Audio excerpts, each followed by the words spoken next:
En 1947, en los altos acantilados desde los que se domina el Mar Muerto, el mayor descubrimiento de manuscritos de la historia electrizó al mundo. Los manuscritos del Mar Muerto se escribieron en la época del nacimiento del cristianismo. Los eruditos casi no se podían creer su buena fortuna.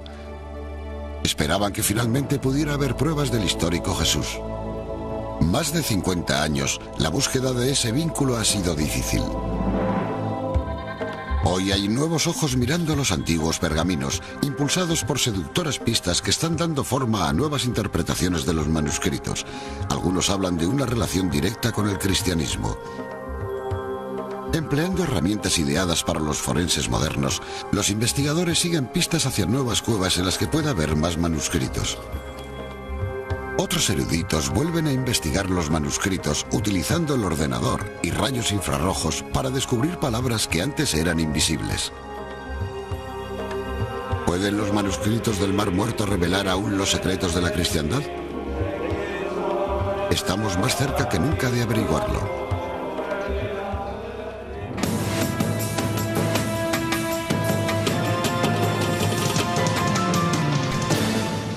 Los manuscritos del Mar Muerto. A 395 metros bajo el nivel del mar, las orillas del Mar Muerto son el lugar de menor altitud de la Tierra. Es espectacular debido a los acantilados que se alzan poco después. Fue aquí donde se encontraron los manuscritos del Mar Muerto, en 11 cuevas salpicadas por el interior de los acantilados, todas dentro de una distancia de 3 kilómetros.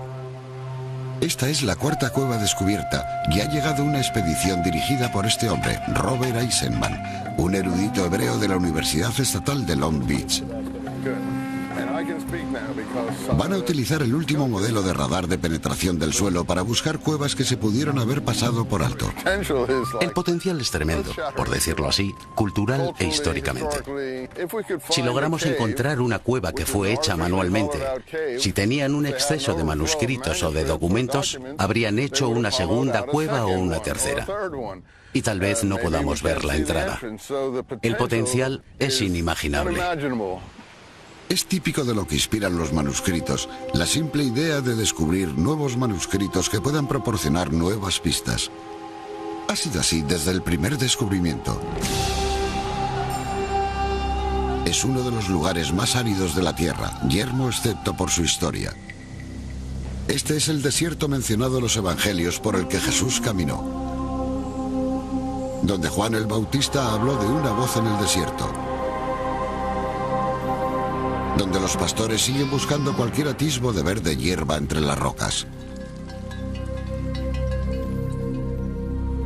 En 1947, un beduino arrojó una piedra en esta cueva, ahora llamada Cueva número 1.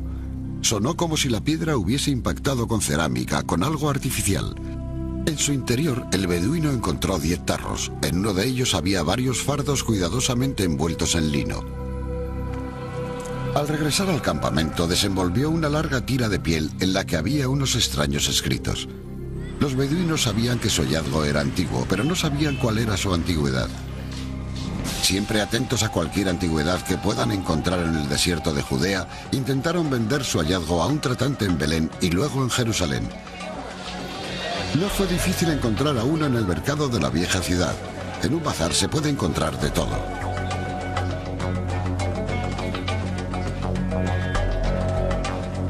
En Jerusalén, a menudo resulta difícil distinguir lo nuevo de lo antiguo, y ese era el problema. No sabían su valor.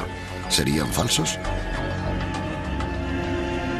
El primer tratante se llamaba Kenda y no sabía lo que tenía. A los beduinos les pagó $100 por sus molestias y para que siguieran trayendo más. ¿Quién iba a imaginarse que estos sucios bultos hechos jirones representaban el mayor hallazgo de manuscritos de la historia y permitían atisbar las mentes de los judíos que hace 2000 años luchaban con las ideas religiosas del hervidero que suponían estas calles de Jerusalén? El descubrimiento de 1947 fue fácil comparado a los 50 años de lucha para descubrir qué era lo que significaban. En la cara del acantilado las lecturas son interesantes. Su objetivo es una zona adyacente a la Cueva 4, donde se encontró la mayor parte de los documentos. Lo interesante es que estamos filmando en la cara del acantilado. Esto podría ser un hueco, aunque no es la señal más clara que he visto de un hueco. La pequeña caja naranja envía rayos de radar a la mezcla de grava, lodo y arcilla para crear una imagen computarizada de lo que hay en el interior. La interpretación lo es todo, excepto conseguir una buena imagen. Para eso hace falta arrojo y maña. Vimos una enorme zona vacía en uno de los 3 salientes contiguos a la Cueva 4. Queremos saber con exactitud de qué saliente se trata y queremos ver si hay otra cueva como esa. Si hubiera otra cueva como la Cueva 4, en ella habría la mayor cantidad de manuscritos del Mar Muerto encontrados hasta la fecha. La Cueva 4 se encuentra en un afloramiento desde el que se divisa el Aguati, surcado por el agua ocasional de las lluvias de Jerusalén. Es difícil entrar en ella. Hay que bajar para llegar a una cámara de unos 10 metros de largo. Como pueden ver, no es una cueva natural. Es una cueva vaciada artificialmente con el propósito de almacenar manuscritos en ella. Si se fijan, verán orificios donde probablemente tenían estantes igual que en una biblioteca moderna. Este fue el mayor filón de manuscritos del Mar Muerto. Es posible que aquí dentro hubiera unos 375.000 fragmentos de manuscritos amontonados casi hasta el techo, mezclados con guano, lodo, heces, ya saben, todo lo que puedan imaginar que se fue acumulando con el paso de los años. El equipo que descubrió la Cueva 4 se ofreció a pagar a los beduinos 30 piastras por cada centímetro cuadrado de manuscritos que encontraran. Fue un incentivo inadecuado. Rasgaron los manuscritos grandes en pequeños trozos para que les pagaran más. Pero ¿era esta cueva una biblioteca o un escondite en caso de apuro? James Van Der Kamp de la Universidad de Notre Dame forma parte del equipo que restaura los manuscritos. Es una cueva bastante grande y se podía leer en ella. Es un lugar cómodo para hacer algo así en ese clima. Además, es el lugar más cercano a los edificios y cuando los atacaban, o justo antes, es posible que depositaran aquí los manuscritos o que los arrojaran apresuradamente para protegerlos. Lo interesante son los textos más antiguos, los que llamamos sectarios o no bíblicos. Y tenemos unos 600 y pico. Y ahí es donde comienza el emocionante drama de interpretar lo que significan los manuscritos. Esta es la Cueva 4, la abuela de todas. Sabemos lo que decían los textos bíblicos. Eran copias de libros del Viejo Testamento. Pero los textos sectarios eran totalmente nuevos y proporcionaban información sobre las condiciones existentes en Judea que dieron origen al cristianismo. Las primeras lecturas apuntaban a grandes revelaciones. Esa sensación de asombro quedó reflejada en el primer noticiario sobre el descubrimiento. As exciting to man's imagination as outer space has been the recent discovery here in the Holy Land of ancient scrolls tightly rolled up and stored in caves along the shores of the Dead Sea. Scholars are still carefully studying their rich story of a religious community 2,000 years ago whose ideas seem to be the forerunners of Christianity. But the Dead Sea Scrolls are very old with many parts missing and must be treated with great care to preserve them and then studied with all the resources of the human mind. En la década de 1940, una de las dificultades era la confusa situación política. Las cuevas estaban en Jordania antes de que existiera el actual país de Israel. Mientras los documentos recorrían los barrios pobres de Jerusalén en busca de alguien que supiera su valor, estalló la guerra por la independencia de Israel. Casi perdido entre las noticias sobre la contienda, un comunicado hecho en Baltimore por el cronista W.F. Albright sacó los pergaminos a plena luz. Dijo que eran de la época de los Macabeos, de Herodes y por lo tanto de Jesús. Era el 12 de abril de 1948. La constante lucha en Israel no facilitó el estudio de los manuscritos. Y al saberse su verdadero valor, se buscaron más en los acantilados cercanos a la cueva donde se descubrieron. Aunque la Cueva 4 fue la más importante de todas, en las 11 cuevas descubiertas durante 10 años había manuscritos, lo que significó que muchos fragmentos circularan por el mercado negro de antigüedades. Antes de poder completar el rompecabezas tenían que conseguir todos los trozos que fuera posible. El En 1954, un líder religioso sirio publicó un anuncio en el Wall Street Journal, poniendo en venta 4 manuscritos del Mar Muerto. El Estado de Israel los compró anónimamente por $250.000. ¿Valían ese dinero? En 1954, el Estado de Israel comenzó inmediatamente un plan para la construcción del santuario del libro, especialmente para los manuscritos del Mar Muerto. Se convirtieron en la identidad del nuevo Israel. Los manuscritos contenían todos los libros del Antiguo Testamento, con la excepción del de Esther, un magnífico tesoro para el judaísmo, más antiguo incluso que la Biblia como la conocemos actualmente. Si esta fue la simiente del judaísmo, ¿lo fue también del cristianismo? Desde el primer descubrimiento, todos sabían que un tesoro casi tan importante como los propios manuscritos sería encontrar en ellos una palabra: Jesús. Esa búsqueda continuaría durante más de 50 años. Todas las investigaciones avanzan sabiendo quién está involucrado. En este caso, ¿quién escribió los manuscritos del Mar Muerto y por qué? 50 años después de su descubrimiento en 1947, los manuscritos del Mar Muerto siguen conservando todo su misterio. Los eruditos continúan debatiendo sobre quién los escribió. Fueron escritos en hebreo, arameo y griego, y reflejaban claramente los libros del Antiguo Testamento. ¿Pero eran cristianos también? No resultaba tan fácil establecer esa relación. Trabajando como detectives, los eruditos seguían las pistas y hacían preguntas lógicas. Las cuevas están cerca de una antigua comunidad llamada Qumran, a orillas del Mar Muerto, en especial la cueva número 4, muy próxima a ella. Hoy en día las ruinas de Qumran se cuecen en silencio bajo el sol, pero para los arqueólogos estas piedras hablan como un libro abierto. Se cree que aquí vivía un grupo judío radical, los esenios. El historiador Fabio Josefo observó que los esenios eran uno de los 3 grupos judíos principales de la época, junto con los fariseos y los saduceos. Creo que se les puede llamar radicales. Se consideraban a sí mismos conservadores del estilo correcto de vida, de un estilo de vida más antiguo. Creían que eran ellos quienes interpretaban correctamente la ley de Moisés, y lo hacían con gran esmero y exactitud. Y además trataban de vivir de acuerdo con sus interpretaciones de dicha ley. En obediencia a la ley de Moisés, llevaban una vida estricta. Creían en los baños rituales de inmersión total en agua de 3 a 7 veces al día para purificarse. Algo que no resultaba fácil. Vivían en el desierto. Por ello construyeron un elaborado sistema que canalizaba el agua de lluvia desde Jerusalén, a unos 30 kilómetros de allí, y la vertía desde los acantilados en unos pequeños acueductos que llegaban hasta las cisternas, donde las guardaban para su uso personal y para los baños rituales. Lo que vemos aquí es un típico aljibe de inmersión. Casi es una cisterna, pero como ven, tiene escalones.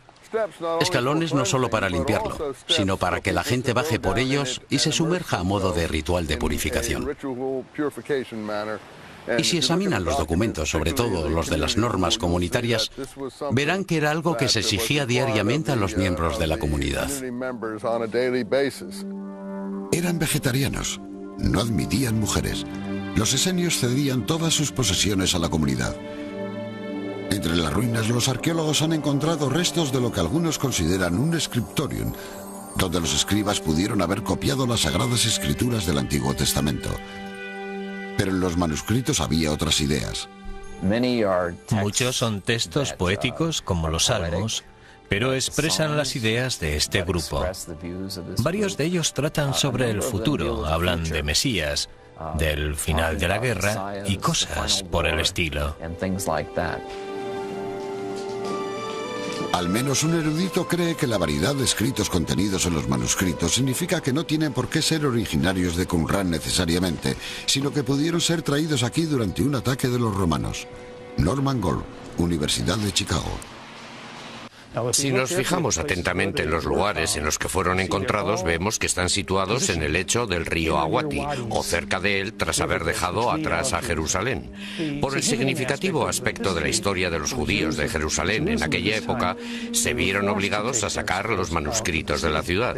Siguieron los pasadizos secretos de los que Josefo habla en sus guerras judías y los escondieron en cuevas, cisternas y demás, por todo el territorio próximo al Mar Muerto, con la esperanza de que aquel terror pasaría y podrían recuperarlos y llevarlos de nuevo a Jerusalén. Me parece probable que se llevaran manuscritos a Qumrán de otros lugares. No sabemos cuáles eran esos lugares porque en los textos no hay indicación alguna. No me parece probable que los llevaran todos allí de otros lugares, ni de una sola biblioteca nacional, digamos, si es que la había en Jerusalén. No podemos darle tanta importancia a los esenios. Solo eran un pequeño grupo. Josefo dijo que no había más de 4.000 en toda Palestina, y era una pequeña parte de una gran cantidad de habitantes judíos de la ciudad. Aunque la opinión de Golb es respetada, muchos eruditos siguen identificando los conservadores escritos judíos de los manuscritos del Mar Muerto con el grupo radical de los esenios, quienes creen que vivían en Qumrán. Estos manuscritos tienen características esenias, pero también tienen una militancia muy agresiva. Algunos han dicho que no son más que una colección de documentos. Estos escritos son coherentes de principio a fin. No hay un solo escrito contemporizador. No hay una doctrina acomodaticia. Ni uno solo aprueba la política romana o la política extranjera, de casarse con sobrinas, de la poligamia, de que el rey se casara con una mujer que no fuera judía. Todo eso se mantiene desde el principio hasta el fin. Esas son las investigaciones de los manuscritos por los historiadores durante 50 años, pero tanto si proceden de Jerusalén o de los esenios de Qumrán, son valiosos porque le dan un contexto histórico al siglo I de nuestra era. No se trata solo de que algunos esenios vivieran a orillas del Mar Muerto, es muchísimo más importante. Nos muestra el pensamiento del pueblo judío en un momento crucial de su historia. El período entre los dos primeros siglos antes de Cristo y el siglo I de nuestra era fue una época de monumentales sucesos. Los romanos ocuparon Judea. Los judíos fomentaban la guerra. Los romanos quemaron el templo en el año 70 de nuestra era e incendiaron Jerusalén. Varios años después, 1000 rebeldes judíos o celotas se suicidan en la fortaleza que Herodes tenía envasada antes que rendirse al poder romano. Los judíos fueron aplastados. Habría una revuelta más entre los años 133 y 135 de nuestra era, pero volverían a ser derrotados por los romanos. Mientras todo eso acaecía, los pensadores judíos intentaban reconciliar sus creencias y la ley de Moisés con los constantes desastres que sufrían. Buena parte de ello está reflejada en los manuscritos sectarios del Mar Muerto. Hablan de Apocalipsis, de una guerra final, de mesías que vendrán a ayudar. Se nos ha concedido una bendición inimaginable. Nos han dado el cofre de un tesoro con unos 2.500 documentos del pasado. Las ideas que hay en ellos son tan impresionantes, elevan tanto el espíritu, son tan hermosas poéticamente, que a veces te quedas estupefacto ante la creatividad de aquella gente. Son ideas singulares, preciosas, y se puede ver de dónde procede el cristianismo. Por eso continúa la búsqueda de manuscritos en las afueras de Qumrán y en el interior de las propias palabras.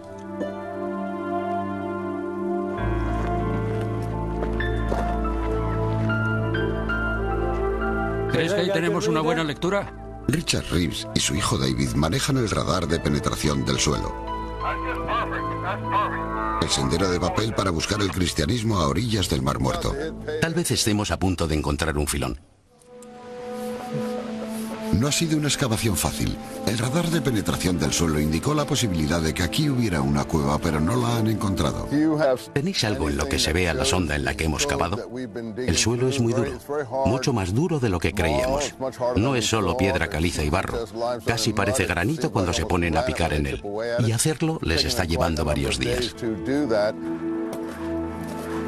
Han examinado unos 2,5 metros sin encontrar entrada alguna, y el polvo cae como una cascada. ¿Qué es lo que causó el problema?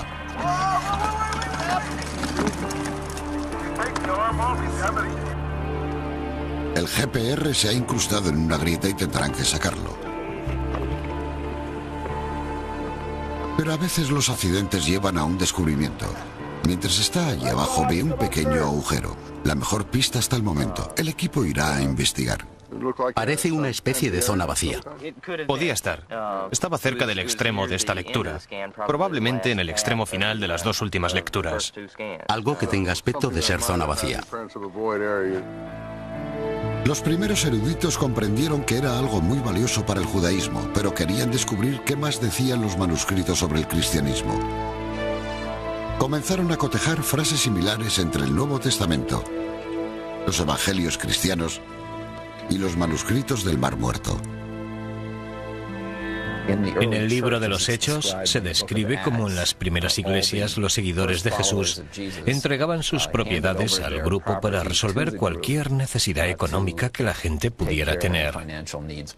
Solo sabemos eso de otro grupo, que es el grupo que ha sido asociado a los manuscritos. Al unirse al grupo, uno tenía que entregar sus propiedades privadas para que no hubiera distinciones debidas a la riqueza. Robert Eisenman encuentra similitudes entre el documento de Damasco, cuyos fragmentos proceden de las cuevas 4, 5 y 6, y el texto del Nuevo Testamento, que habla de arrojar redes. En el Nuevo Testamento, las redes son siempre redes que los apóstoles lanzan al mar. Redes con muchos peces, imaginería de pescadores y demás. Pero aquí, las redes están relacionadas con Belial, las redes del demonio. Y una vez más, hay paralelismos que pueden estar relacionados o no. En mi opinión, están todos relacionados. No sabemos si algunos de los seguidores de Jesús leyeron los manuscritos, pero lo que sí podemos decir es que los textos que encontramos en ellos, algunas de las ideas que encontramos en ellos, aparecen en el Nuevo Testamento. Se repiten algunas de las frases, como el grupo de los manuscritos se refiere a sí mismo como los hijos de la luz y hablan de sus rivales como los hijos de las tinieblas, y esas mismas frases son utilizadas en el Nuevo Testamento. En los manuscritos los esenios escribieron que Dios había dividido a la humanidad en 2 bandos. Ellos eran los hijos de la luz, y se referían a los que se encontraban fuera de su comunidad como los hijos de las tinieblas, a los que se debía evitar por impuros. Eran los distintos enemigos de los esenios, los sacerdotes de los templos, Pablo el cristiano, los romanos o cualquiera que no se guiara estrictamente por la ley de Moisés. Jesús se refiere a los hijos de la luz en Lucas 16, 1-9, diciendo que los hijos de este mundo son más listos al tratar con su propia generación que los hijos de la luz. Ya que Jesús predicó un amor universal hacia todos los pecadores, parece estar criticando a los esenios por su forma de vida, por rechazar a todos los pecadores. Eisenman cita otra frase, la nueva alianza encontrada en los manuscritos y la copa de la nueva alianza encontrada en la sangre de Cristo, en la última cena del Nuevo Testamento. Si repasamos el pasaje de la última cena, en el que Jesús habla de la copa de la nueva alianza y de su sangre, dice, bebed esto, Masach y Damasach. Por lo que aquí existe una relación muy clara entre el juego de palabras de Damasco y lo que ocurre en el Evangelio entre la copa de sangre y la versión paulina. La versión paulina es la versión de Pablo del cristianismo en su forma evangélica, cuando lo llevó a Grecia y a Roma, cambiando al cristianismo de su forma estrictamente judía y convirtiéndolo en una religión universal que aceptaba a los gentiles. Pero los manuscritos del Mar Muerto confirman que las raíces del cristianismo son claramente judías. Hay ideas en los manuscritos que tienen cierta relación con las ideas de los primeros textos cristianos que pertenecían claramente a los antiguos judíos. Los primeros cristianos eran judíos, ¿no es así? Y por supuesto estaban imbuidos de la cultura, incluida la cultura literaria y los pensamientos de las personas entre las que vivían y con las que se relacionaban. Eso es lo que los manuscritos han revelado, que como mínimo el cristianismo tomó prestados conceptos, ideas y textos de los manuscritos, pero que luego evolucionó y se convirtió en algo muy distinto al judaísmo. Otro ejemplo, el texto del camino en el desierto. Ambos grupos adoptaron la profecía de Isaías. En el desierto prepara el camino del Señor. Haz un camino recto en el desierto para nuestro Dios. En los manuscritos ese pasaje se aplica a la comunidad para explicar por qué está donde está, en el desierto de Judea, dándonos a entender que han ido allí a esperar la llegada de Dios. En el Nuevo Testamento eso se aplica a Juan Bautista, por supuesto, en los 4 evangelios, explicando que él era la voz de uno que lloraba en el desierto, preparando el camino del Señor. Eisenman aboga con más fuerza que otros a favor de una relación entre los manuscritos y el cristianismo. Creo que cualquiera que lea este documento verá que las características del cristianismo están aquí una tras otra. Bautismo, inmersión en ríos, purificación del cuerpo, Espíritu Santo, bautismo del alma, hacer un camino en el desierto. Pero el camino está relacionado con las leyes impuestas por Moisés. El lenguaje era similar, pero el contexto cambió según fue evolucionando el cristianismo. Creo que es una forma útil de ver a la Iglesia del principio. Eran un grupo judío. Cambió posteriormente, por supuesto, pero por ser judíos conocían las tradiciones, conocían aquel lenguaje similar y lo emplearon para tratar de expresar su propia teología. Casi todas las ideas de Juan Bautista están en este documento. No creo que él escribiera esto, pero desde luego predicaba cosas similares. Por lo que tengo que datar esto por pruebas internas a principios del siglo I, no del siglo II a.C. Los cristianos creemos que Juan Bautista predicaba que Jesús iba a venir como Mesías, pero los manuscritos hablan de un Mesías de un modo distinto. Se llama la guerra de los hijos de la luz contra los hijos de las tinieblas, y esboza todo un plan general de batalla apocalíptico, mesiánico, casi monástico. Al menos bastante célibe en lo tocante a observar la pureza de las normas mientras existía un estado de guerra. E indica que en esa guerra iba a participar una comunidad formada por santos guerreros, con una dedicación total. Nazarenos de toda la vida. Personas que se abstenían de ciertos alimentos, de actividades sexuales básicas, de distintos tipos de relaciones impuras, y que se iban a unir formando un ejército sagrado e iban a invitar a las huestes celestiales, lideradas por el Mesías, a que bajaran y lucharan con ellos en aquella guerra final y apocalíptica contra todo lo malo de la tierra.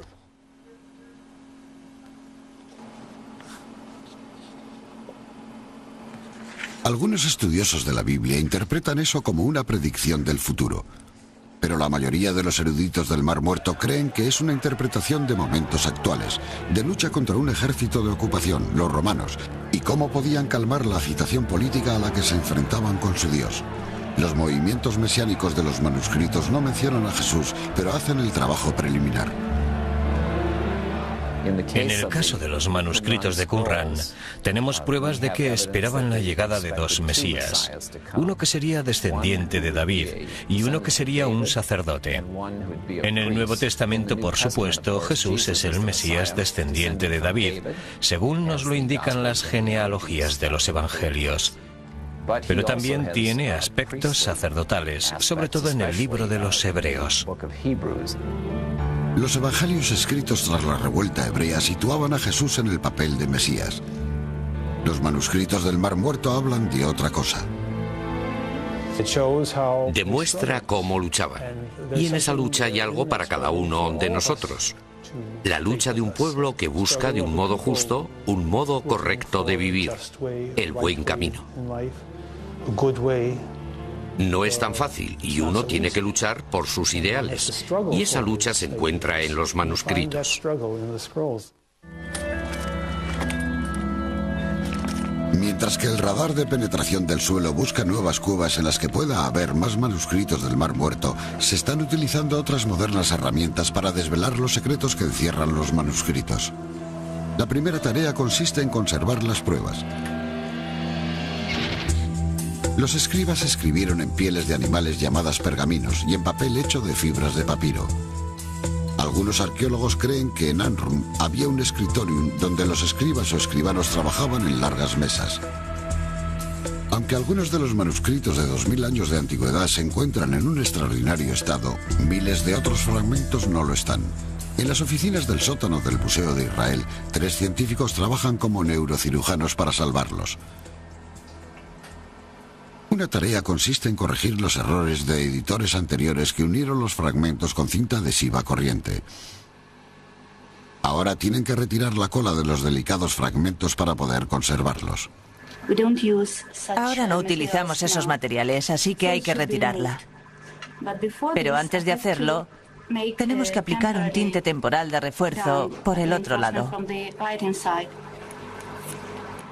La piel de animal o pergamino todavía conserva su resistencia igual que lo ha hecho durante 2 milenios, pero las fibras vegetales están empezando a deteriorarse en el papiro. Hay que restaurarlos para poder leer lo que se escribió en ellos. El papiro está húmedo debido a algunas de las capas vegetales. Ahora esas capas están separadas y tengo que pegarlas. Estas mujeres trabajan aquí desde hace 10 años. La restauración ha sido continua desde que se descubrieron los manuscritos hace 50 años. Si el objetivo es poder ver lo que está escrito, el paso siguiente es saber lo que significa. Para ello hay que resolver el mayor rompecabezas del mundo. Esta es la prueba de rubín común. Recuerda una especie de marca de quemadura en una piedra. Bruce Ackerman es profesor colegiado de la Universidad de Sutter, California. Su equipo ha creado un software para limpiar los textos difíciles de leer. Muchas veces en los manuscritos del Mar Muerto, igual que en otras inscripciones antiguas, temas enteros de historia y de religión y de muchas otras cosas pueden variar según la lectura apropiada de una sola letra. Por lo que leyendo bien esa letra, se puede cambiar la historia. El profesor Ackerman se encuentra a menudo siguiendo la mano de un escritor de hace 2000 años. En un texto encontró un espacio en el que el escriba había borrado unas letras y lo había dejado en blanco. Pertenecía al libro de Job. Está claro que en un momento dado llegó un escriba y borró el texto. Se pueden ver algunos restos, pero lo borró. Es posible que hubiera copiado algo 2 veces. Al fin y al cabo, probablemente sea un documento que no está creando. Lo está copiando de un original, y como se trata del libro de Job, y yo sé lo que debería ir ahí, lo que hice fue tratar de tomar letras de otro lugar escritas por el mismo escriba y superponerlas para ver si encajaban en los espacios en blanco.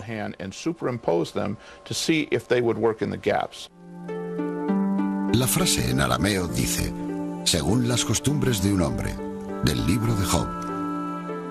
Al repasar el texto de la línea superior, Ackerman encuentra más texto borrado. Escribió esta letra y volvió a escribirla, y esta vez también la borró. ¿Lo ven? Porque una de las cosas que quería ver era qué letras valdrían. Y tomé esta letra de aquí e hice una segunda copia, y creo que eso fue lo que borró en ese lugar. Superponiendo letras de una sección escrita por el mismo escriba en una zona en la que no está claro lo que dice, y entonces alguien dice, eso es, ahí está, ahora lo veo. A veces una cosa pequeña es la que proporciona la conexión. Es un examen muy distinto el realizado en el interior de los manuscritos, al reparar letras e incluso rellenar espacios en blanco. Intenta saber qué era lo que pensaba el escriba. Aquí no hay tinta realmente. Se rompió por donde estaba la tinta. Pero la ruptura es muy característica. No es solo una ruptura. Es una ruptura con una forma concreta. Y cuando la observas te dices qué es lo que pudo haber causado eso. Y luego dices, bueno, eso es lo que pudo haberlo causado. Y como resulta que es lo que esperas que esté ahí, resulta bastante útil. A veces mis colegas y yo estamos alrededor de una gran mesa redonda trabajando con 700 rompecabezas. Y cada rompecabezas tiene 10.000 piezas, pero están todas revueltas. Es mucho más que un juego. Por medio de su trabajo con el ordenador, el profesor Sackerman está iluminando zonas oscuras de los manuscritos, abriendo nuevas palabras y un nuevo entendimiento. Aquí hay un lugar en el que tenemos un espacio entre dos fragmentos, y se trata de un caso en el que podemos rellenar dicho espacio, lo que llamamos un parche. Le ponemos un pequeño parche. Dejamos muy claro dónde efectuamos cambios. Podríamos ocultar todo esto de modo que quedara muy bonito, que quedara perfecto, pero dejarlo perfecto en una situación de este tipo es un poco peligroso. No es eso exactamente lo que queremos hacer. Se han utilizado rayos de luz infrarroja para detectar falsificaciones de obras maestras. Y a veces para ver cuándo los maestros cambiaron de idea y pintaron por encima de un error. En el caso de los manuscritos del Mar Muerto también se emplean para ver a través de la suciedad que se fue acumulando con el paso del tiempo. Nunca habría adivinado que estas eran letras hasta que las vi aquí. Pero solo al verlas con infrarrojos te das cuenta de que se trata de dos juegos de letras, uno por encima del otro. Y se debe a que estoy mirando desde la superficie de una piel a la parte posterior de la superficie de otra piel.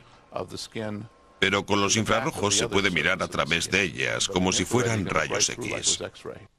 Uno de los manuscritos estaba hecho de cobre, algo muy inusual.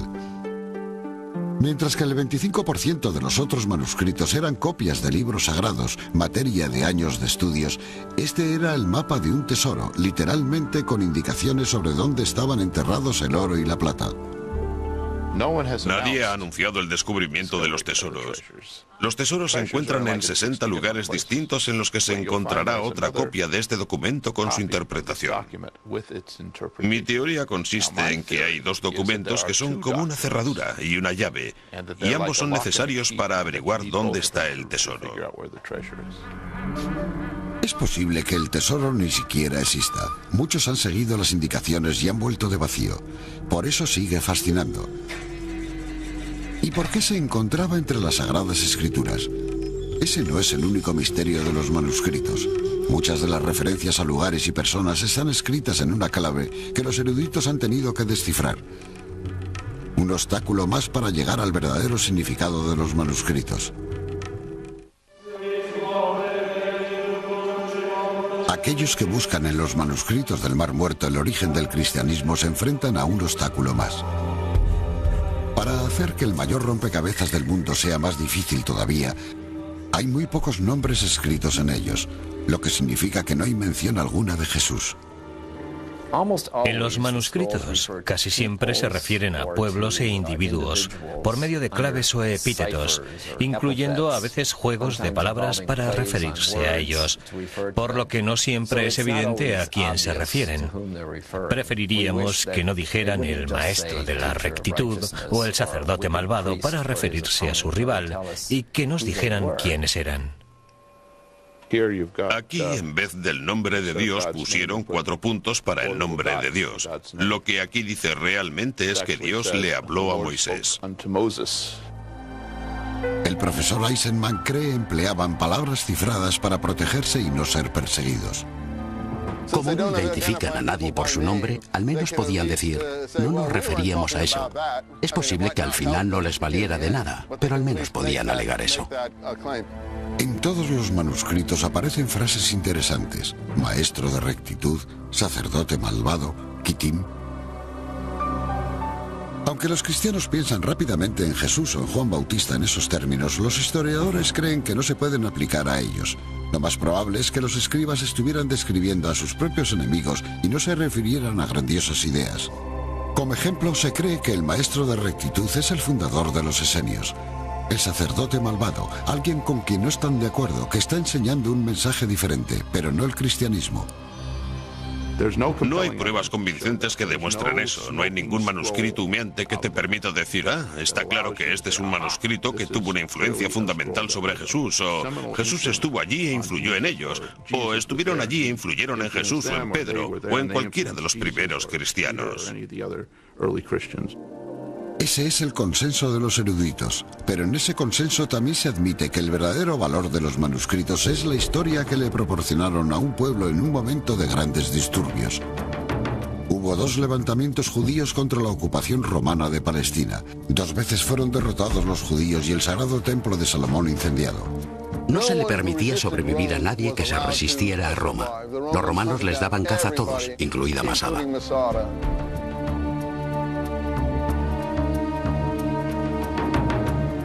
Masada simboliza lo que les acaeció a todos los que se enfrentaron a los romanos. Un pequeño grupo de 1000 celotas judíos resistieron al ejército romano durante un año y luego se suicidaron antes que convertirse en esclavos de Roma.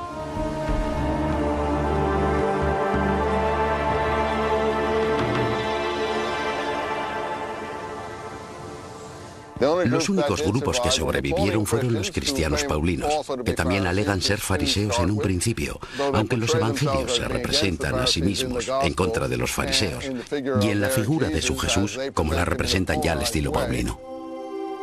Se refiere a la iglesia cristiana de San Pablo, que se convirtió aproximadamente cuando Jesús fue crucificado.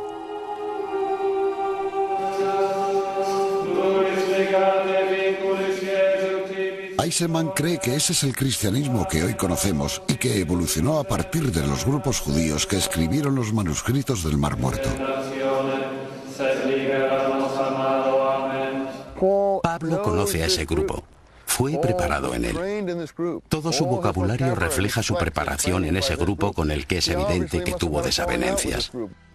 Cuando Pablo y otros como él llevaron este material al extranjero, a un mundo grecorromano, dio un giro de 180 grados convirtiéndose en lo que ahora nos resulta más familiar, absorbiendo los elementos de la religión griega de misterio donde resultaron útiles como el culto a Osiris. Al fin y al cabo, Isis se parece mucho al nombre de Jesús. El cristianismo cambió, por supuesto, al estar compuesto principalmente por miembros que no eran judíos, y las tradiciones judías que había en él perdieron importancia. Esa fue la base, esos fueron los cimientos que estaban presentes y que no han desaparecido por completo del cristianismo. Pero hubo cambios en las distintas formas de pensar y la interpretación se hizo más importante, pero creció a partir de una base judía. Nos dejaron este tesoro escondido tras ellos. Ninguno pudo volver porque fueron exterminados, pero dejaron sus documentos. Y hemos tenido la suerte de haberlos descubierto en los siglos XX y XXI. Y ahora podemos hacer historia de verdad. La excavación está llegando a un final infructuoso. ¿Está en esta zona o en esa? Creo que está en esa. Si entras ahí, Carl, te puedes convertir en la persona más famosa del planeta durante 2 días. Si entras ahí, te harás famoso. Probablemente haya más manuscritos en otras cuevas, pero esta expedición no los ha encontrado. Traigámoslo y veamos.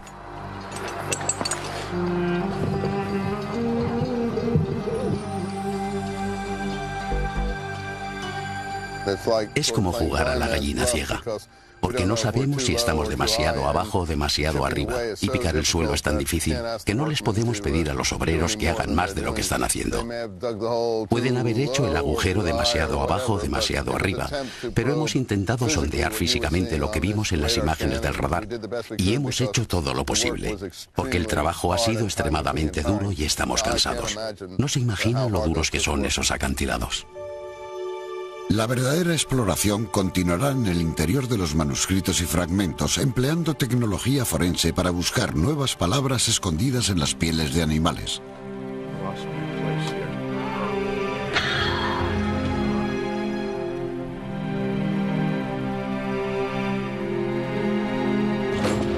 E impulsándolo todo, por supuesto, está la pasión de encontrar respuestas buscando los orígenes de la religión.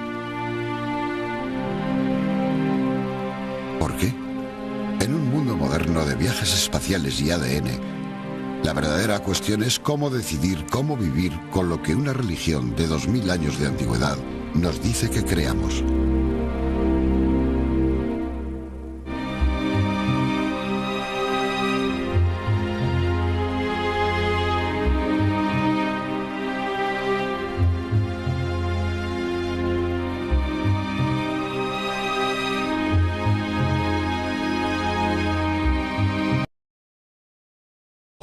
Josefo dijo que no había más de 4.000 en toda Palestina, y era una pequeña parte de una gran cantidad de habitantes judíos de la ciudad.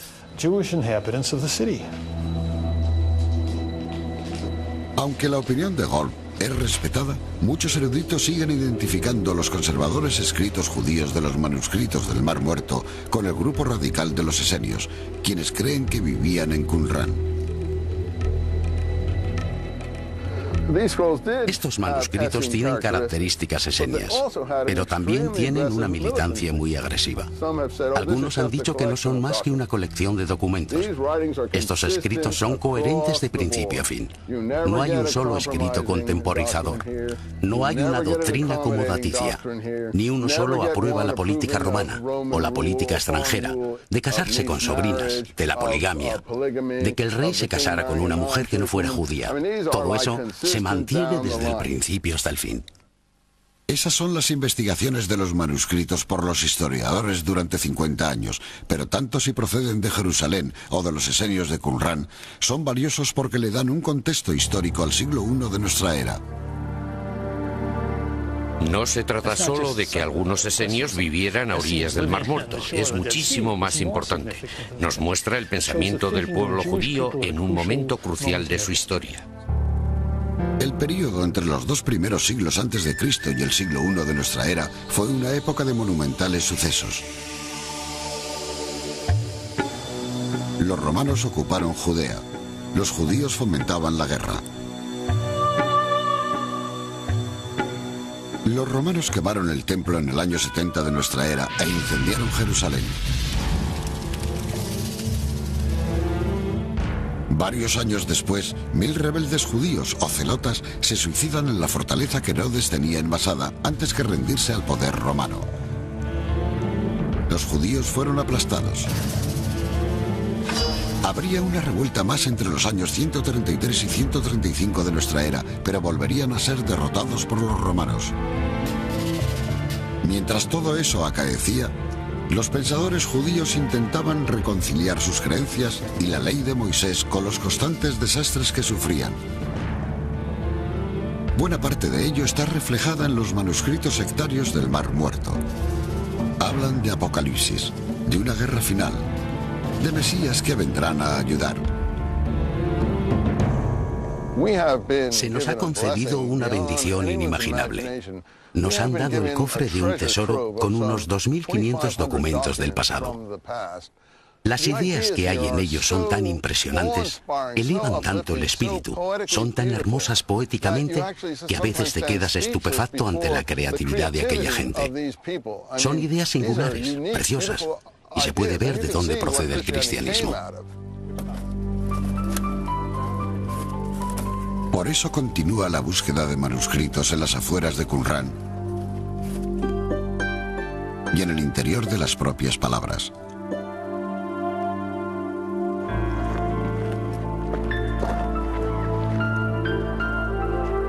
¿Crees que ahí tenemos una buena lectura? Richard Reeves y su hijo David manejan el radar de penetración del suelo. El sendero de papel para buscar el cristianismo a orillas del Mar Muerto. Tal vez estemos a punto de encontrar un filón. No ha sido una excavación fácil. El radar de penetración del suelo indicó la posibilidad de que aquí hubiera una cueva, pero no la han encontrado. ¿Tenéis algo en lo que se vea la sonda en la que hemos cavado? El suelo es muy duro, mucho más duro de lo que creíamos. No es solo piedra caliza y barro, casi parece granito cuando se ponen a picar en él. Y hacerlo les está llevando varios días. Han examinado unos 2,5 metros sin encontrar entrada alguna, y el polvo cae como una cascada. ¿Qué es lo que causó el problema?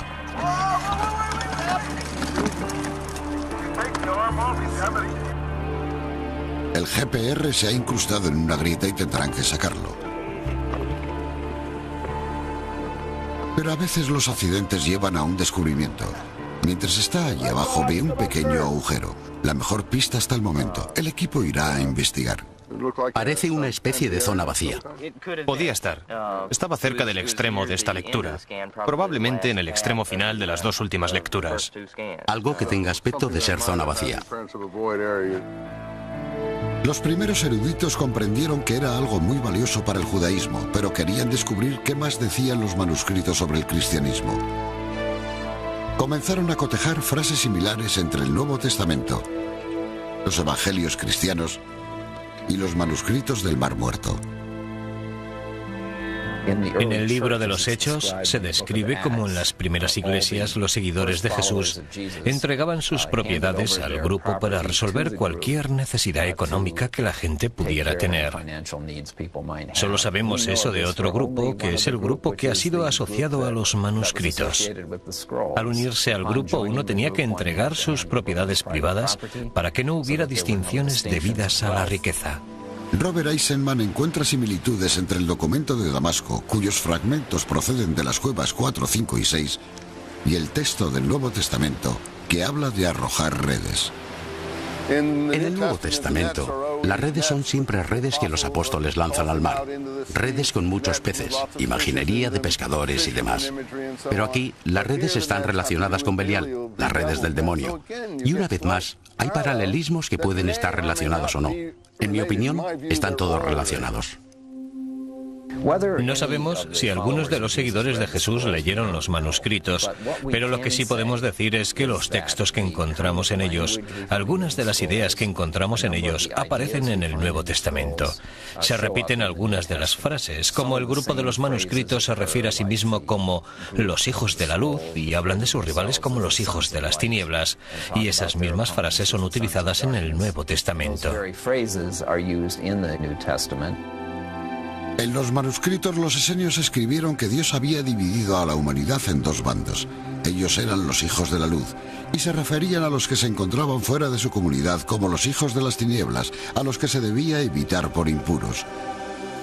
Eran los distintos enemigos de los esenios, los sacerdotes de los templos, Pablo el cristiano, los romanos o cualquiera que no se guiara estrictamente por la ley de Moisés. Jesús se refiere a los hijos de la luz en Lucas 16, 1-9, diciendo que los hijos de este mundo son más listos al tratar con su propia generación que los hijos de la luz. Ya que Jesús predicó un amor universal hacia todos los pecadores, parece estar criticando a los esenios por su forma de vida, por rechazar a todos los pecadores. Eisenman cita otra frase, la nueva alianza encontrada en los manuscritos y la copa de la nueva alianza encontrada en la sangre de Cristo, en la última cena del Nuevo Testamento. Si repasamos el pasaje de la última cena, en el que Jesús habla de la copa de la nueva alianza y de su sangre, dice, bebed esto, Masach y Damasach. Por lo que aquí existe una relación muy clara entre el juego de palabras de Damasco y lo que ocurre en el Evangelio entre la copa de sangre y la versión paulina. La versión paulina es la versión de Pablo del cristianismo en su forma evangélica, cuando lo llevó a Grecia y a Roma, cambiando al cristianismo de su forma estrictamente judía y convirtiéndolo en una religión universal que aceptaba a los gentiles. Pero los manuscritos del Mar Muerto confirman que las raíces del cristianismo son claramente judías. Hay ideas en los manuscritos que tienen cierta relación con las ideas de los primeros textos cristianos que pertenecían claramente a los antiguos judíos. Los primeros cristianos eran judíos, ¿no es así? Y por supuesto estaban imbuidos de la cultura, incluida la cultura literaria y los pensamientos de las personas entre las que vivían y con las que se relacionaban. Eso es lo que los manuscritos han revelado, que como mínimo el cristianismo tomó prestados conceptos, ideas y textos de los manuscritos, pero que luego evolucionó y se convirtió en algo muy distinto al judaísmo. Otro ejemplo, el texto del camino en el desierto. Ambos grupos adoptaron la profecía de Isaías. En el desierto prepara el camino del Señor. Haz un camino recto en el desierto para nuestro Dios. En los manuscritos ese pasaje se aplica a la comunidad para explicar por qué está donde está, en el desierto de Judea, dándonos a entender que han ido allí a esperar la llegada de Dios. En el Nuevo Testamento eso se aplica a Juan Bautista, por supuesto, en los 4 evangelios, explicando que él era la voz de uno que lloraba en el desierto, preparando el camino del Señor. Eisenman aboga con más fuerza que otros a favor de una relación entre los manuscritos y el cristianismo. Creo que cualquiera que lea este documento verá que las características del cristianismo están aquí una tras otra. Bautismo, inmersión en ríos, purificación del cuerpo, Espíritu Santo, bautismo del alma, hacer un camino en el desierto. Pero el camino está relacionado con las leyes impuestas por Moisés. El lenguaje era similar, pero el contexto cambió según fue evolucionando el cristianismo. Creo que es una forma útil de ver a la Iglesia del principio. Eran un grupo judío. Cambió posteriormente, por supuesto, pero por ser judíos conocían las tradiciones, conocían aquel lenguaje similar y lo emplearon para tratar de expresar su propia teología. Casi todas las ideas de Juan Bautista están en este documento. No creo que él escribiera esto, pero desde luego predicaba cosas similares. Por lo que tengo que datar esto por pruebas internas a principios del siglo I, no del siglo II a.C. Los cristianos creemos que Juan Bautista predicaba que Jesús iba a venir como Mesías, pero los manuscritos hablan de un Mesías de un modo distinto. Se llama la guerra de los hijos de la luz contra los hijos de las tinieblas y esboza todo un plan general de batalla apocalíptico, mesiánico, casi monástico. Al menos bastante célibe en lo tocante a observar la pureza de las normas mientras existía un estado de guerra. E indica que en esa guerra iba a participar una comunidad formada por santos guerreros, con una dedicación total. Nazarenos de toda la vida. Personas que se abstenían de ciertos alimentos, de actividades sexuales básicas, de distintos tipos de relaciones impuras, y que se iban a unir formando un ejército sagrado e iban a invitar a las huestes celestiales, lideradas por el Mesías, a que bajaran y lucharan con ellos en aquella guerra final y apocalíptica contra todo lo malo de la tierra.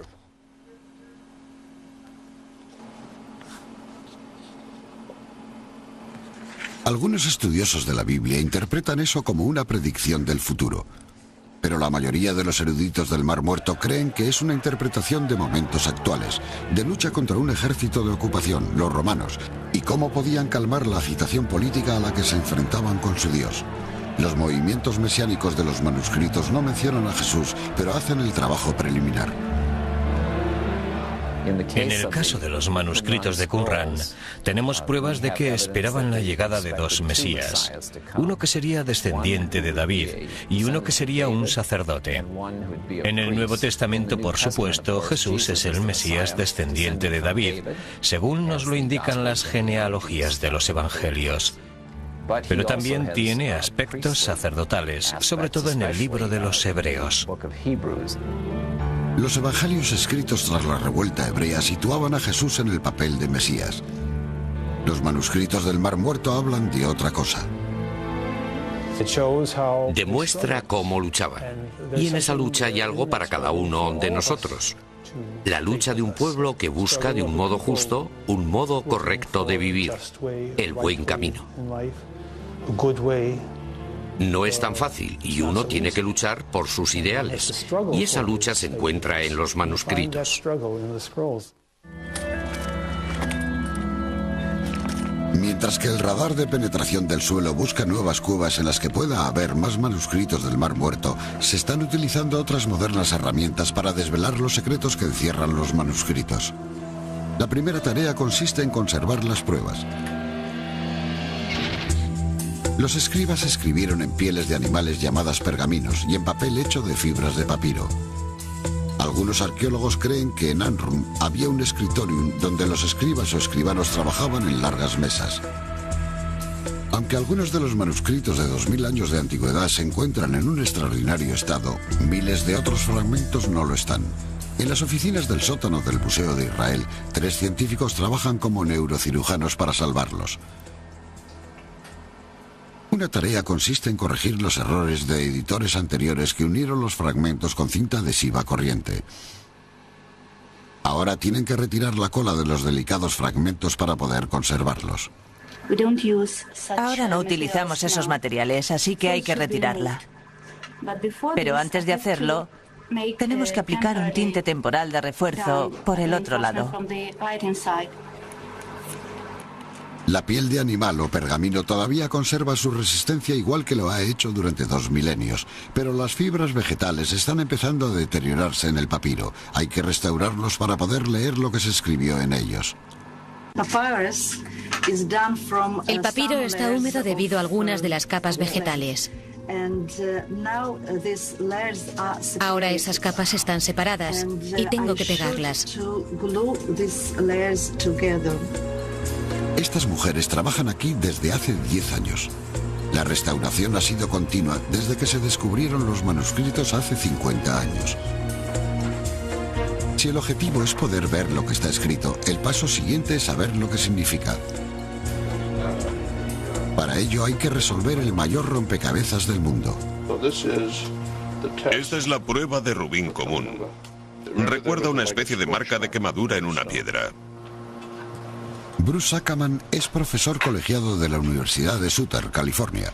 Su equipo ha creado un software para limpiar los textos difíciles de leer. Muchas veces en los manuscritos del Mar Muerto, igual que en otras inscripciones antiguas, temas enteros de historia y de religión y de muchas otras cosas pueden variar según la lectura apropiada de una sola letra, por lo que leyendo bien esa letra se puede cambiar la historia. El profesor Ackerman se encuentra a menudo siguiendo la mano de un escritor de hace 2000 años. En un texto encontró un espacio en el que el escriba había borrado unas letras y lo había dejado en blanco. Pertenecía al libro de Job. Está claro que en un momento dado llegó un escriba y borró el texto. Se pueden ver algunos restos, pero lo borró. Es posible que hubiera copiado algo 2 veces. Al fin y al cabo, probablemente sea un documento que no está creando.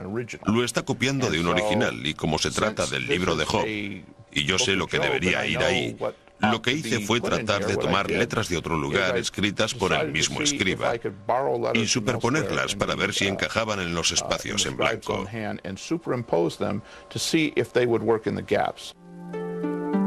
La frase en arameo dice, según las costumbres de un hombre, del libro de Job. Al repasar el texto de la línea superior, Ackerman encuentra más texto borrado. Escribió esta letra y volvió a escribirla, y esta vez también la borró. ¿Lo ven? Porque una de las cosas que quería ver era qué letras valdrían. Y tomé esta letra de aquí e hice una segunda copia, y creo que eso fue lo que borró en ese lugar. Superponiendo letras de una sección escrita por el mismo escriba en una zona en la que no está claro lo que dice, y entonces alguien dice, eso es, ahí está, ahora lo veo. A veces una cosa pequeña es la que proporciona la conexión. Es un examen muy distinto el realizado en el interior de los manuscritos, al reparar letras e incluso rellenar espacios en blanco. Intenta saber qué era lo que pensaba el escriba. Aquí no hay tinta realmente, se rompió por donde estaba la tinta, pero la ruptura es muy característica, no es solo una ruptura, es una ruptura con una forma concreta, y cuando la observas te dices qué es lo que pudo haber causado eso, y luego dices, bueno, eso es lo que pudo haberlo causado, y como resulta que es lo que esperas que esté ahí, resulta bastante útil. A veces mis colegas y yo estamos alrededor de una gran mesa redonda trabajando con 700 rompecabezas, y cada rompecabezas tiene 10.000 piezas, pero están todas revueltas. Es mucho más que un juego. Por medio de su trabajo con el ordenador, el profesor Ackerman está iluminando zonas oscuras de los manuscritos, abriendo nuevas palabras y un nuevo entendimiento.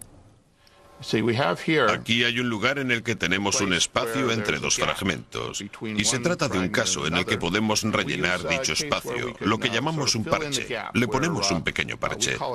Dejamos muy claro dónde efectuamos cambios. Podríamos ocultar todo esto de modo que quedara muy bonito, que quedara perfecto, pero dejarlo perfecto en una situación de este tipo es un poco peligroso. No es eso exactamente lo que queremos hacer. Se han utilizado rayos de luz infrarroja para detectar falsificaciones de obras maestras. Y a veces para ver cuándo los maestros cambiaron de idea y pintaron por encima de un error. En el caso de los manuscritos del Mar Muerto también se emplean para ver a través de la suciedad que se fue acumulando con el paso del tiempo. Nunca habría adivinado que estas eran letras hasta que las vi aquí. Pero solo al verlas con infrarrojos te das cuenta de que se trata de dos juegos de letras, uno por encima del otro. Y se debe a que estoy mirando desde la superficie de una piel a la parte posterior de la superficie de otra piel. Pero con los infrarrojos se puede mirar a través de ellas, como si fueran rayos X. Uno de los manuscritos estaba hecho de cobre, algo muy inusual. Mientras que el 25% de los otros manuscritos eran copias de libros sagrados, materia de años de estudios, este era el mapa de un tesoro, literalmente con indicaciones sobre dónde estaban enterrados el oro y la plata. Nadie ha anunciado el descubrimiento de los tesoros. Los tesoros se encuentran en 60 lugares distintos en los que se encontrará otra copia de este documento con su interpretación. Mi teoría consiste en que hay dos documentos que son como una cerradura y una llave, y ambos son necesarios para averiguar dónde está el tesoro. Es posible que el tesoro ni siquiera exista. Muchos han seguido las indicaciones y han vuelto de vacío. Por eso sigue fascinando. ¿Y por qué se encontraba entre las Sagradas Escrituras? Ese no es el único misterio de los manuscritos. Muchas de las referencias a lugares y personas están escritas en una clave que los eruditos han tenido que descifrar. Un obstáculo más para llegar al verdadero significado de los manuscritos. Aquellos que buscan en los manuscritos del Mar Muerto el origen del cristianismo se enfrentan a un obstáculo más. Para hacer que el mayor rompecabezas del mundo sea más difícil todavía, hay muy pocos nombres escritos en ellos, lo que significa que no hay mención alguna de Jesús. En los manuscritos casi siempre se refieren a pueblos e individuos por medio de claves o epítetos, incluyendo a veces juegos de palabras para referirse a ellos, por lo que no siempre es evidente a quién se refieren. Preferiríamos que no dijeran el maestro de la rectitud o el sacerdote malvado para referirse a su rival y que nos dijeran quiénes eran. Aquí, en vez del nombre de Dios, pusieron 4 puntos para el nombre de Dios. Lo que aquí dice realmente es que Dios le habló a Moisés. El profesor Eisenman cree empleaban palabras cifradas para protegerse y no ser perseguidos. Como no identifican a nadie por su nombre, al menos podían decir, no nos referíamos a eso. Es posible que al final no les valiera de nada, pero al menos podían alegar eso. En todos los manuscritos aparecen frases interesantes. Maestro de rectitud, sacerdote malvado, Kittim.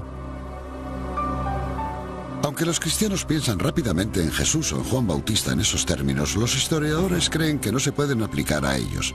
Lo más probable es que los escribas estuvieran describiendo a sus propios enemigos y no se refirieran a grandiosas ideas. Como ejemplo, se cree que el maestro de rectitud es el fundador de los esenios. El sacerdote malvado, alguien con quien no están de acuerdo, que está enseñando un mensaje diferente, pero no el cristianismo. No hay pruebas convincentes que demuestren eso. No hay ningún manuscrito humeante que te permita decir, está claro.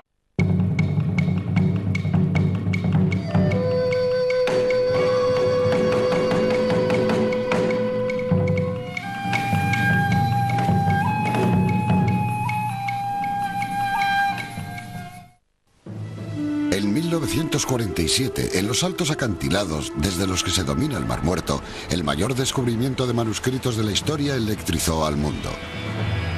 Los manuscritos del Mar Muerto se escribieron en la época del nacimiento del cristianismo. Los eruditos casi no se podían creer su buena fortuna. Esperaban que finalmente pudiera haber pruebas del histórico Jesús. Más de 50 años, la búsqueda de ese vínculo ha sido difícil. Hoy hay nuevos ojos mirando los antiguos pergaminos, impulsados por seductoras pistas que están dando forma a nuevas interpretaciones de los manuscritos. Algunos hablan de una relación directa con el cristianismo. Empleando herramientas ideadas para los forenses modernos, los investigadores siguen pistas hacia nuevas cuevas en las que pueda haber más manuscritos. Otros eruditos vuelven a investigar los manuscritos utilizando el ordenador y rayos infrarrojos para descubrir palabras que antes eran invisibles. ¿Pueden los manuscritos del Mar Muerto revelar aún los secretos de la cristiandad? Estamos más cerca que nunca de averiguarlo.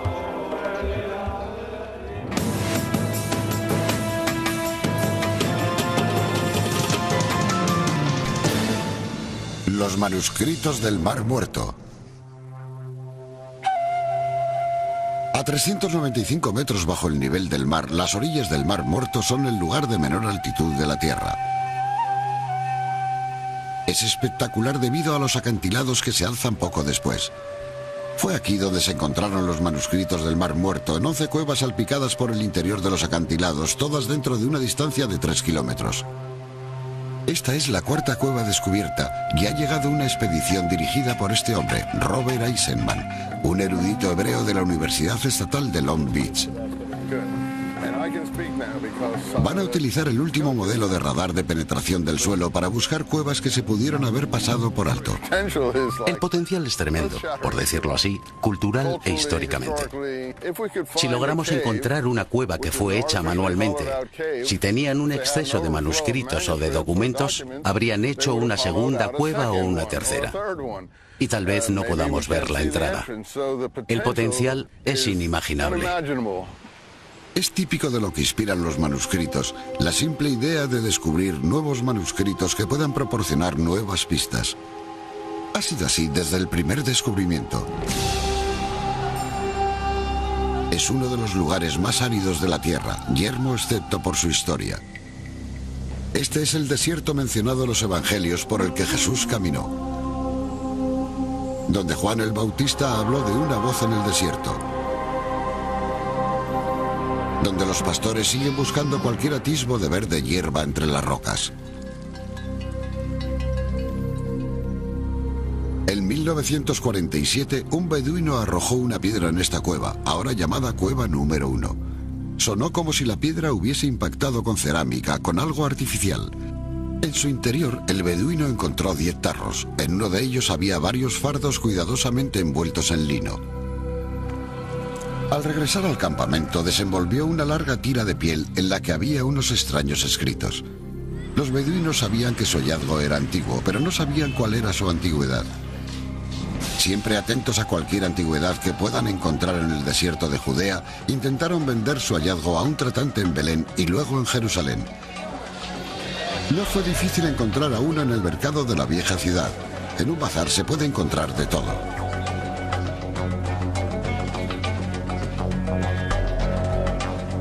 En Jerusalén, a menudo resulta difícil distinguir lo nuevo de lo antiguo, y ese era el problema. No sabían su valor. ¿Serían falsos? El primer tratante se llamaba Kenda y no sabía lo que tenía. A los beduinos les pagó $100 por sus molestias y para que siguieran trayendo más. ¿Quién iba a imaginarse que estos sucios bultos hechos jirones representaban el mayor hallazgo de manuscritos de la historia y permitían atisbar las mentes de los judíos que hace 2000 años luchaban con las ideas religiosas del hervidero que suponían estas calles de Jerusalén? El descubrimiento de 1947 fue fácil comparado a los 50 años de lucha para descubrir qué era lo que significaban.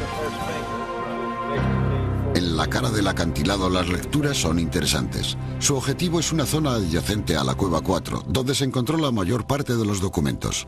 Lo interesante es que estamos filmando en la cara del acantilado. Esto podría ser un hueco, aunque no es la señal más clara que he visto de un hueco.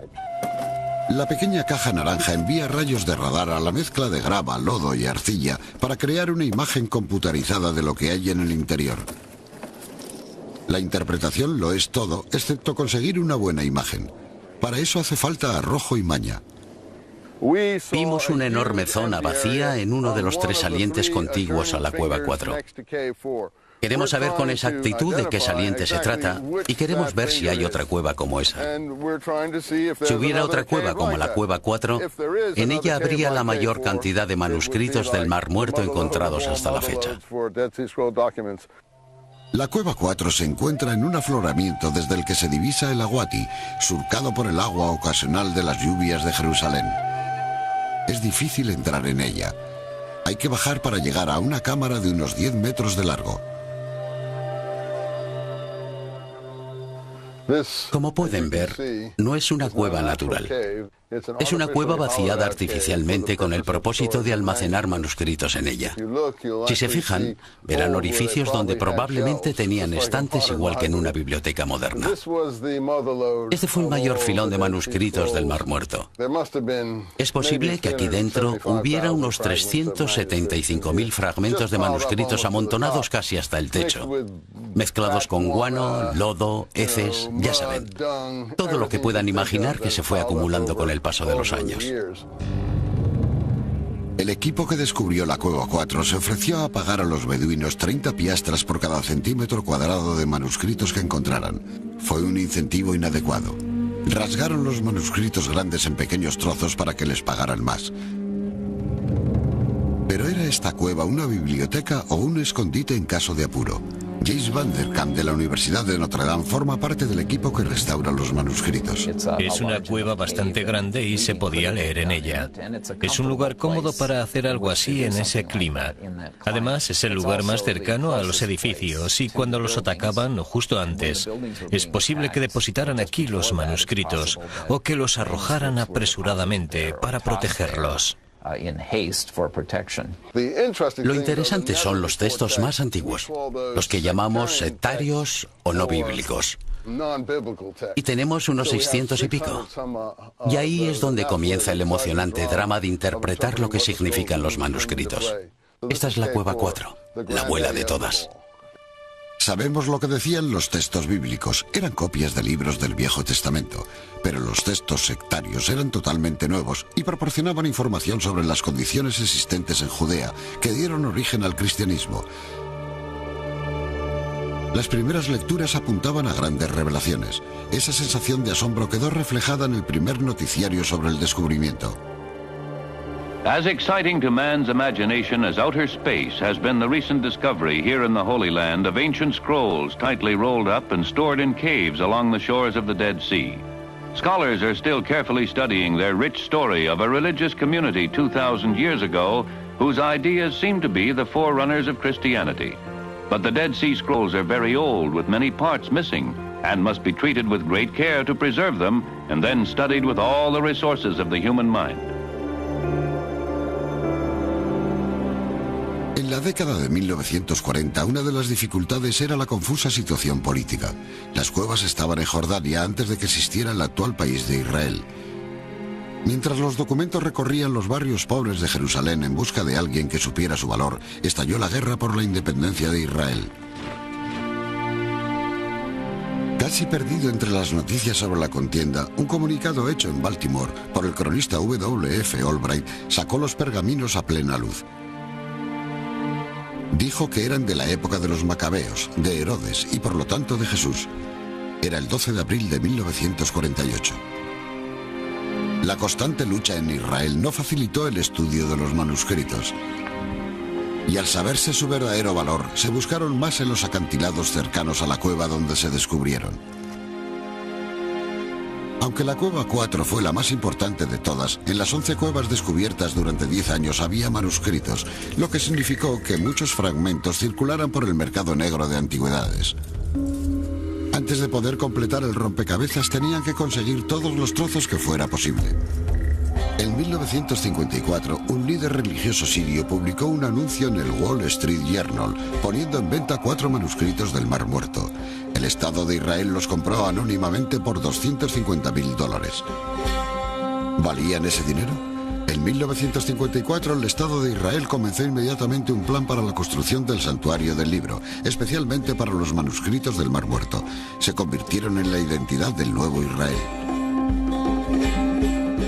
Los manuscritos contenían todos los libros del Antiguo Testamento, con la excepción del de Esther, un magnífico tesoro para el judaísmo, más antiguo incluso que la Biblia como la conocemos actualmente. Si esta fue la simiente del judaísmo, ¿lo fue también del cristianismo? Desde el primer descubrimiento, todos sabían que un tesoro casi tan importante como los propios manuscritos sería encontrar en ellos una palabra: Jesús. Esa búsqueda continuaría durante más de 50 años.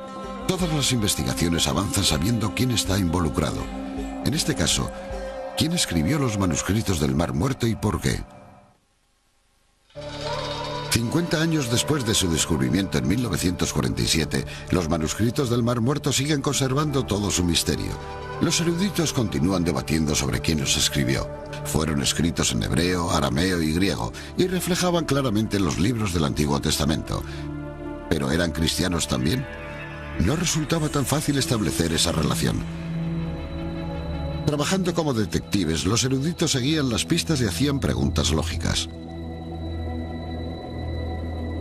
Las cuevas están cerca de una antigua comunidad llamada Qumran, a orillas del Mar Muerto, en especial la cueva número 4, muy próxima a ella. Hoy en día las ruinas de Qumran se cuecen en silencio bajo el sol, pero para los arqueólogos estas piedras hablan como un libro abierto. Se cree que aquí vivía un grupo judío radical, los esenios. El historiador Fabio Josefo observó que los esenios eran uno de los 3 grupos judíos principales de la época, junto con los fariseos y los saduceos. Creo que se les puede llamar radicales. Se consideraban a sí mismos conservadores del estilo correcto de vida, de un estilo de vida más antiguo. Creían que eran ellos quienes interpretaban correctamente la ley de Moisés, y lo hacían con gran esmero y exactitud. Y además trataban de vivir de acuerdo con sus interpretaciones de dicha ley. En obediencia a la ley de Moisés, llevaban una vida estricta. Creían en los baños rituales de inmersión total en agua de 3 a 7 veces al día para purificarse. Algo que no resultaba fácil. Vivían en el desierto. Por ello construyeron un elaborado sistema que canalizaba el agua de lluvia desde Jerusalén, a unos 30 kilómetros de allí, y la vertía desde los acantilados en unos pequeños acueductos que llegaban hasta las cisternas, donde las guardaban para su uso personal y para los baños rituales. Lo que vemos aquí es un típico aljibe de inmersión. Casi es una cisterna, pero como ven, tiene escalones. Escalones no solo para limpiarlo, sino para que la gente baje por ellos y se sumerja a modo de ritual de purificación. Y si examinan los documentos, sobre todo los de las normas comunitarias, verán que era algo que se exigía diariamente a los miembros de la comunidad. Eran vegetarianos. No admitían mujeres. Los esenios cedían todas sus posesiones a la comunidad. Entre las ruinas, los arqueólogos han encontrado restos de lo que algunos consideran un scriptorium, donde los escribas pudieron haber copiado las sagradas escrituras del Antiguo Testamento. Pero en los manuscritos había otras ideas. Muchos son textos poéticos, como los Salmos, pero expresan las ideas de este grupo. Varios de ellos tratan sobre el futuro, hablan de Mesías, del final de la guerra y cosas por el estilo. Al menos un erudito cree que la variedad de escritos contenidos en los manuscritos significa que no tienen por qué ser originarios de Qumran necesariamente, sino que pudieron ser traídos aquí durante un ataque de los romanos. Norman Gold, Universidad de Chicago. Si nos fijamos atentamente en los lugares en los que fueron encontrados, vemos que están situados en el lecho del río Aguati, o cerca de él, tras haber dejado atrás a Jerusalén. Por el significativo aspecto de la historia de los judíos de Jerusalén en aquella época, se vieron obligados a sacar los manuscritos de la ciudad. Siguieron los pasadizos secretos de los que Josefo habla en sus guerras judías y los escondieron en cuevas, cisternas y demás, por todo el territorio próximo al Mar Muerto, con la esperanza de que aquel terror pasaría y podrían recuperarlos y llevarlos de nuevo a Jerusalén. Me parece probable que se llevaran manuscritos a Qumran de otros lugares. No sabemos cuáles eran esos lugares porque en los textos no hay indicación alguna. No me parece probable que los llevaran todos allí de otros lugares, ni de una sola biblioteca nacional, digamos, si es que la había en Jerusalén. No podemos darle tanta importancia a los esenios. Solo eran un pequeño grupo.